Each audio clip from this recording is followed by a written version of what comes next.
dugsiyada Kampala International and KG School kaalmaha aqoonee dugsigii koow hayee kasbaday bulshadana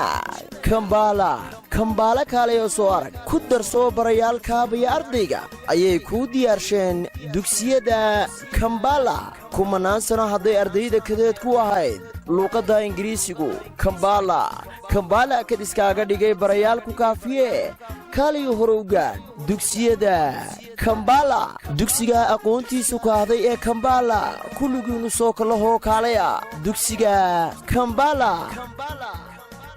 dhammaan dadweynaha ku nool Somaliland waxa loogu bushaareynayaa in lagu daafuray iskuul cusub oo loogu magac daray Kampala International and KG School dugsigu waxa uu ku baxayaa luqadda Ingiriisiga sidoo kale iskuulku waxa uu ka kooban yahay KG ilaa iyo fasalka 8aad tirada iskuulku qaadanaya waa tiro xadidan waxaana ugu talagalay in uu halkii galaas ay fadhiistaan 25 arday ilaa iyo 30 arday iskuulku waxa uu ku diyaariyay macallimiin aad u khibrad sareysa oo isugu jira Soomaali iyo waliba ajnabi sidoo kale iskuulku waxa uu bixinayaa xiisad diiniya oo lagu bari doono ardayda Qur'aanka Kariimka iskuulku waxa uu ku yaalaa deegaan waxbarasho oo ku haboon oo aan lahayn baabuur aad uga baqdo ilmaha iyo waliba baabuur ka mashquulisa ubadka yaryar waxbarashada ay markaasi dhiganayaan sidoo kale dugsigu waxa uu leeyahay goob ay carruurtu ku ciyaaraan oo ay ku yaalaan dhammaanba agabka ay carruurtu ku ciyaari lahayd Kampala International and KG School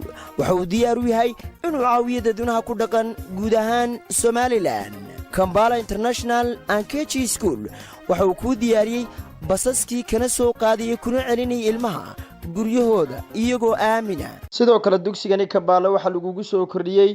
qaybta Ingiriisiga oo gelin dabaad helayso haddii aan ku tilmaamo dugsigu waxa uu ku yaalaa xaafadda boqol jire gaar ahaan dhinaca xigta xaafadda Fallujah wixii faahfaahintaasi dheerna waxaad kala xidhiidhi kartaa telefoonada shaashada kaaga muuqda ha moogaanin hana ka maqnaanin kaalmaha aqoonee dugsigii koow haye Kampala International and KG School